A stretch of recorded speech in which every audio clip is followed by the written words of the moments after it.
Hi class, I hope that you are having a good week of Thanksgiving and that all is going well. This is the lecture on the presidency. It is asynchronous. The last slide has a question for you to answer in the discussion, but let's get started. So let's talk a little bit about the presidency. First of all, a big question is what should a president be? When you look at these images in your slides of different presidential candidates, different people who have served as president, we're seeing a variety of ideas. And so I want you to think to yourself, think about three characteristics. What does a president look like? Does a president have to be a certain age? Should a president be younger or older? Do you think a president needs to have certain experiences or certain qualifications? Think about each one of these things whenever you think about what it is you want out of a president. Because a president has to do an awful lot of things. When we talk about the hats that a president wears, it's pretty amazing. This is one of the reasons why their staff is going to rival congressional staff. While it's true that Congress can pass legislation without the help of any other body, the president, as a counterweight to Congress, also has to be able to answer that. So let's think about what a president does that's unique. Number one, if we look at these three areas, pardoning power, chief diplomat, and head of state, as well as treaty-making power, so but these three in particular, we're talking about powers that presidents have that look a lot like what we would consider to be monarchical powers. So if you take, for example, the United Kingdom, when we think about who the head of state is, that's the king. If we think about who the head of government is, we're talking down here, then that's the prime minister. And so these are different powers, but in the United States, that's all held by the president. The president is the face of our country. The president represents who we are as chief diplomat, head of state, and also in having this power that's a pardoning power, okay? That means that the president has a little check over the judicial branch, but this is also something where the president steps above and outside of the law and acts in a ceremonial way. Treaty-making power is similar, but it goes along also with this commander-in-chief power. This is specifically the power of the president whenever it comes to things like war and peace and trade with other countries. The president as commander-in-chief is a specific power. Specifically, the Constitution says that the president shall be commander-in-chief of all armed services then in service of the nation. It's not until World War II that we get a standing army that is continuous. The president mainly had to do with just the Marines. And before the Marines, whose birthday was earlier this month, the president had to do with whoever was called into service, which is a very small amount of the armed forces. Appointment power, chief executive, their limited legislative power and their veto power are different areas. Chief executive and appointment power goes with how the president does its job as an executive. Now, the president, the most important power the president has is very clearly in Article 2, right underneath the very first section, where it says that all of the executive power is vested in one president. In other words, the buck stops there. The president is in charge of what the EPA does and what the Postal Service does and, what the armed services do as well. Once people are called into action, once it is enacted by Congress, then the president's in charge. The buck stops there. This appointment power means the president has the power to get people on board to help the president fulfill those duties. As our government has expanded, it's been more important that the president has more people around him or her to do what is necessary. This veto power and this limited legislative power, those are also important, but they go to the president's ability to affect legislation. The veto power is going to be something that's actually used pretty rarely, but it is used really more frequently as a negotiating tool. The president can go to Congress, some of that legislative power, and say, hey, you can pass that if you want, but I'm going to veto it. But if you do this one thing, then I'll pass it. And so puts the president in there in that negotiation in Congress. If you add in the limited legislative power that the president has, setting the agenda through State of the Union addresses, but also just the fact that the president is the head of the party and the party in Congress is going to follow the president's lead, then that's where the president gets a lot of action on laws. The president cannot pass laws that are permanent laws by himself. The modern presidency, however, is important. We see a real change in the way that the president behaves, beginning with FDR. And before then, Congress was much more in control of the agenda. We don't see that taken away from Congress until FDR begins to act. And understand that formally, constitutionally, that power hasn't been taken away. Congress has given quite a bit of it away, but they could take it back. But let's think about what FDR did. First of all, there's some limited formal powers of the presidency. It's all in Article 2. Remember, Congress is Article 1. They have the most power, and as Peter pointed out, they can pass laws without any other branch. But we have an important thing that happens beginning with FDR. We have the beginning of the modern presidency. FDR is going to serve during two huge national crises and is going to be elected 4 times. The only president to be ever elected more than twice, and the last president who can be elected more than twice due to constitutional amendment. The Great Depression and World War II are the 2 big crises. He's going to personalize the presidency using fireside chats, reaching into people's homes with the radio and talking to them on a weekly basis. And he's going to be someone who comforts them, who they feel close to, that they know.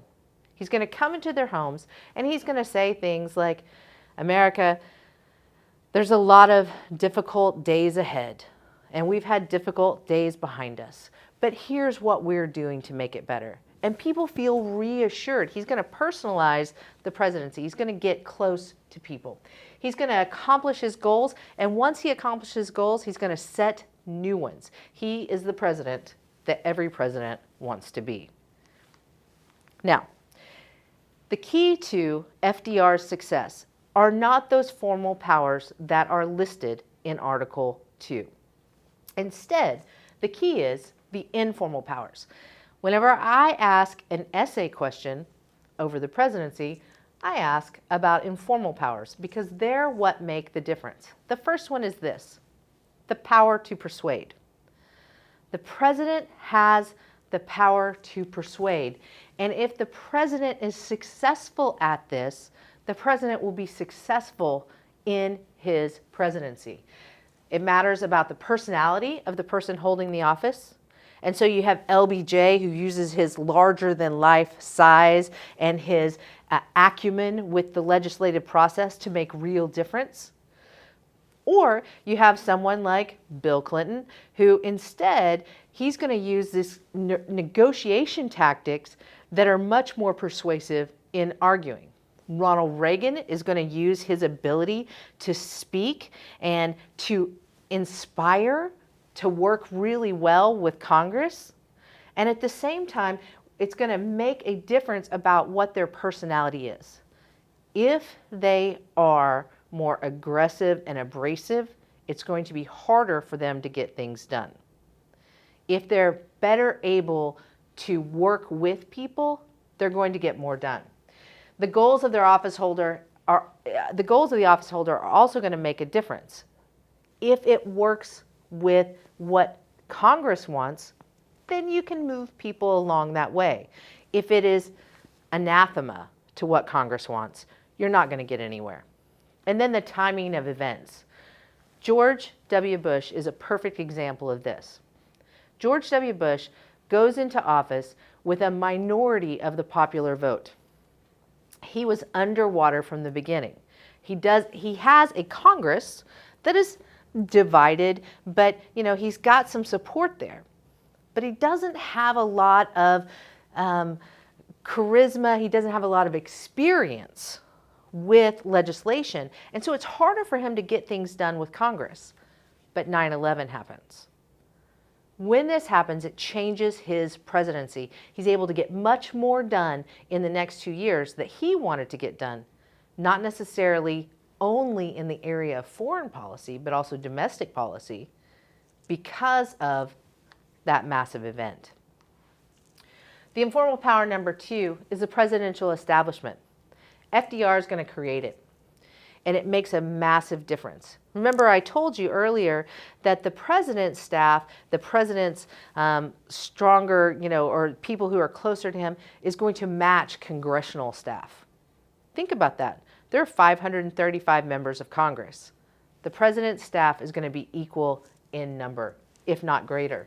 And so we have the cabinet. The president's going to appoint people who are in support of his policies and the things that he wants to accomplish. We have the executive office of the presidency, which is going to be an overarching cap on agencies and other areas that are not necessarily under the cabinet. And then you have the White House staff. The White House staff serves at the pleasure of the president. They don't have to be appointed. From Barbara Bush. Her agenda for increasing literacy brings a different sort of gentler side to the presidency and helps with the presidency. Other first ladies have been successful in the same way. Whereas at the same time, Hillary Clinton, as first lady, she was not as successful, in part because she was given substantive policy to oversee, and people objected to it. They had a real problem with a first lady taking on this role. And so first ladies can take on substantive actions, but it needs to be small substantive policies in order to shore up what it is that the president is doing. Informal power number 3 is legislative agenda setter. And like I said, this is one of those small things that it's limited, but if the president takes control of it, it makes a real difference. All presidents in formal powers have State of the Union addresses, but FDR really claims the leadership. He says, this is what we're going to do. Now, member of Congress who's on my side is going to introduce that bill, because the president can never introduce a bill. Only members of Congress can, but they can certainly write it, because anybody can write a bill. FDR is going to shift the president's powers from that of simply executing, being the person who's in charge of making sure that bills get carried out, that laws get carried out, to actually making the law. And this is important. Beginning with FDR, we start to measure presidential effectiveness with the number of laws passed and the role that the president had in getting those laws enacted. Prior to FDR, it's all on Congress. Informal power number 4 is going public. This is the idea that a president is going to go over the heads of Congress in order to go to the people to get their support. This is sometimes effective and sometimes not, and it's used in 2 different areas. One is policy promotion, and the second is in crisis management. Okay? So let's talk about policy promotion first. The president goes public in order to circumvent Congress and promote policy. There are 2 really good examples of this: the Reagan tax cut and the Clinton Deficit Reduction Act. But the most important thing I want to discuss is the progress that is being made, the remarkable progress on the economic plan. Last month, the House of Representatives passed the plan to reduce the deficit, the first step toward creating jobs and increasing incomes. Yesterday, the Senate Finance Committee cleared the way for action by the full Senate. Make no mistake about it, this means that we are putting our economic house in order. Getting the economy back on track depends upon Congress passing this economic plan. It's necessary, it's fair, and it will work. I propose, indeed I have insisted upon, $500 billion in deficit reduction to be locked away in a deficit reduction trust fund. We will be making historic cuts in the deficit by making historic cuts first in government spending, then by making high-income Americans pay their fair share so middle-class Americans will be treated fairly in the tax burden for a change. 75% of the new taxes proposed fall on the top 6% of the American people, those with incomes above $100,000. Now, some of the critics of this plan in Congress prefer instead to cut Social Security or health care or tax benefits for elderly people just above the poverty line or working people just above the poverty line, so that the wealthy won't pay so much. I'm here tonight to say to you and to the American people that I will draw the line here. We have to reduce the deficit by reducing the unfairness of the tax patterns of the 1980s, and once again, asking all Americans to do what is right and fair. We can't simply balance the budget on the backs of the old, the sick, the veterans, and those who work hard but are just barely making ends meet. It's not right. Let's look at what's at stake here. First of all, this chart shows that if we do nothing, the inherited deficit, what we found when I came into office, will go up by 1998 to about $400 billion a year. If this deficit reduction plan is passed, we will cut $500 billion out of the deficit. That's the difference in this line and that. As all of you know, and as you pointed out in various ways in the last few weeks, I just got here. And I may have a lot to learn, but I didn't create the red line. What I'm trying to do is to change the red line and bring the yellow line in. And let me say, to get the yellow line down here, we have to bring about an affordable health care plan for every American, and that's the next big step. But look what this deficit reduction plan alone will do. President Clinton, and he's talking about reducing the deficit. Now understand, this is important. Reagan's tax cut, he says, hey, you guys want lower taxes, right? Contact your member of Congress. It's actually a pretty easy sell, okay? But Clinton says, hey, you guys want to be responsible, don't you? And increase your taxes. Contact your congressman. And they do. I mean, this is impressive. So when we talk about going over the heads, the people have to be receptive. So if public doesn't support it, it's not going to work. A good example of this is George W. Bush in 2006 doing a number of town hall meetings in order to scale back, modify, and even privatize Social Security. People were not on board, and this failed pretty miserably. This way for a president to gain support is a crisis. So that normally would be something like a pandemic. Didn't work so well this last time, but things like attack, natural disaster, all of those sort of things are good examples. 9/11 is a perfect example of this, okay? And let's use actually 9/11 and Katrina, George W. Bush's presidency, as two counter examples. After 9/11, people perceived that President Bush was able to manage and very clearly unify the people. He was a morale leader. He said, hey, we're going to kick their asses. And people said, yes! They were super excited. They got on board, and his approval ratings went through the roof. At the same time, well, actually, a few years later, we have Hurricane Katrina. This is a massive natural disaster. People's lives are lost, property damaged, the landscape is permanently changed. President Bush was not perceived as addressing this. He did not seem to be able to manage it very effectively. His personally appointed heads of FEMA, for example, were seen to be irresponsible and that they were ineffective as well. He was unable to unify the people behind this cleanup work and also to help people to recover. And in terms of morale leader, there's a critical moment in his presidency where his plane is filmed going over the affected area and he doesn't stop. Now, that's very different than ground zero after 9/11, where he goes there himself. And so the role of crisis, it still depends how you manage it. And if you don't manage it well, it's not going to help you. So, informal power 5, party leader. Now, this is important because the party's perception of, or the people's perception of a party is reflected by the president. Whoever the president is going to be considered the leader of the party.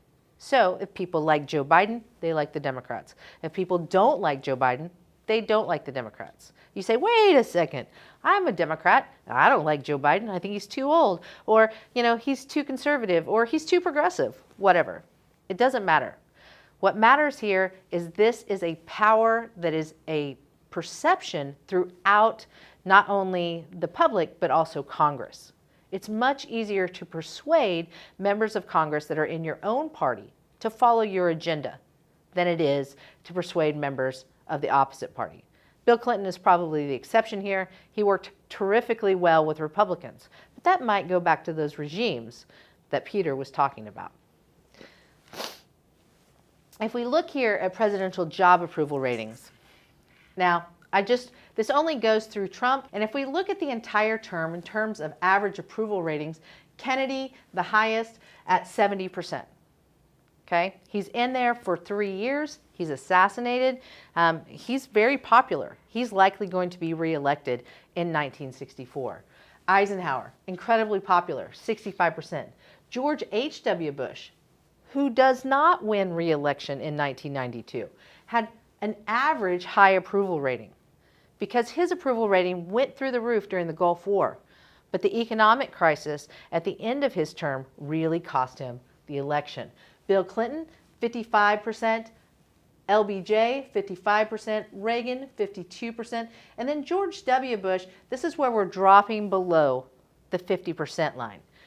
Bush, Nixon, Obama, Ford, Carter, Truman, and then finally Trump are going to range in the 40s. So from 41.1 to 49.4.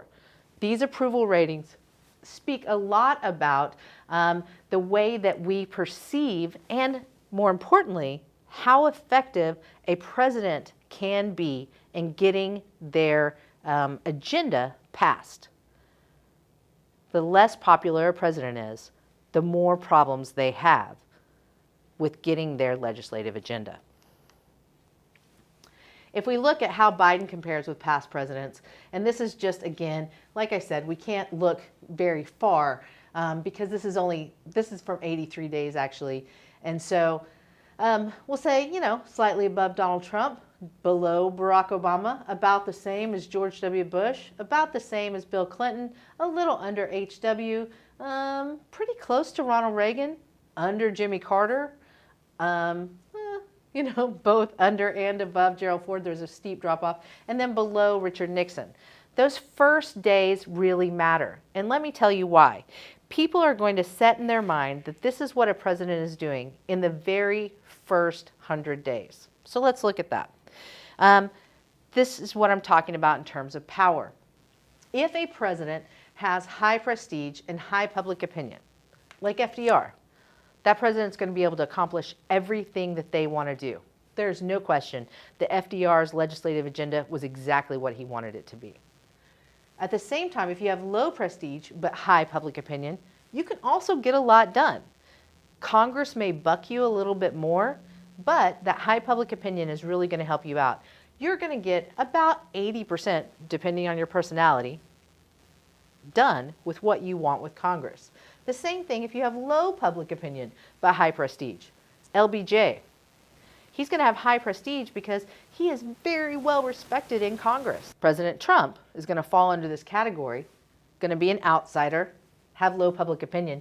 You're not going to be able to get very much done on your agenda.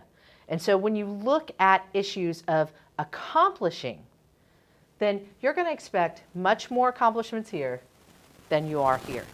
As compared to Congress, in the short-term domestic, it depends on the president. So what that means is if you're FDR, a lot of power. If you're Trump, not very much. If we talk about long-term domestic, Congress wins. Congress has far more power on long-term domestic policy than does any particular president. Foreign policy defense, in the short term, the president has the most power. So it does not matter if you're over here in terms of prestige and public opinion. You're still going to have more power than Congress in the long term. In the short term. But in the long term, it's going to be a little bit more mixed. Congress is going to be able to weigh in. Remember, Congress is the one in charge of regulating the armed forces and contracts and things like that, and ratifying treaties. Presidents need lots of things to be effective. They need to persuade the Congress and the public. They need to be effective managers of the bureaucracy. President Carter is a great example of this. President Carter was way too hands-on and got too involved in things, and by playing or making sure that each tree was set up properly, he missed sight of the forest. And this really cost him. Have a clear legislative agenda. President Reagan is a perfect example of this. He had 3 things that he wanted to do. He wanted to destroy the Soviet Union. He wanted to lower taxes. And he wanted to give more power back to the states. 3 things, clear legislative agenda, was able to accomplish those things. Manage crisis well. George W. Bush, absolutely, following 9/11, does that. Following Katrina, not so much. So it's not always the same. Be respected by Congress and the establishment. This is helpful, okay? It's not, again, you don't have to do all of these, but they're all helpful. They add up. And so President Biden is definitely respected by Congress and the establishment. He served in Congress for about 30 years before he became a vice president. He's known well. To unify their party and nation. Unification makes a president more effective than does divisiveness. High electoral percentage and approval ratings, hey, they all want that. And it's been a pretty difficult thing to get for the last several presidencies. President Clinton was the last president to get above 50%. And then a growing economy. There's something you need to know, and nobody's going to tell you this. But this really isn't mainly the president that's in charge of that. But that's how we judge them. We judge them based upon that economy. And so let's look at that. If we look at another measure of effectiveness, this is hitting the ground running those first 100 days. We have a sum of executive orders, memoranda, and substantive proclamations. So we're talking about things that are substantive in nature. If you look at this, President Biden is way above the pack. Only FDR is beating him in the first 100 days. If you look at, and I only used past presidents, Biden's not included in this. For one thing, I couldn't find the data. But the annual growth of non-farm jobs. There's a lot of debate about this. People say, hey, if you use that first year, then that's actually the last president's policies. So we start at the first year. And if we look at this, this is growth rate of non-farm jobs. Ford, slightly ahead. Then Roosevelt, Johnson, Kennedy, Truman, Reagan, Clinton, Obama, Carter, then Nixon, Eisenhower, George H.W. Bush, G.W. Bush, and President Trump in terms of growth of non-farm jobs. If we look at GDP growth rate, again, a year later, that's to keep from that criticism. Roosevelt, Kennedy, Ford, Reagan, Johnson, Eisenhower, Clinton, Truman, then Nixon, Obama, George H.W. Bush, Carter, George W. Bush, and Trump. This is what the economy looks like under these presidents. And again, presidential policy is somewhat in effect, but there's lots of other things going on. But we hold the president responsible. So, getting to that discussion question. It's going to be posted under discussions, or it is posted under your discussions. Which is the most significant barrier to presidential effectiveness? Answer in the discussion. Say why you think so. So in other words, you can say low public opinion rating because it's really difficult to get things done if people don't like you, right? You shouldn't probably quote me exactly. But the point is, you need to give a reason. So answer these. I hope you have a great break. Don't eat too much turkey. It does reduce your memory. Until I see you afterwards, Boomer.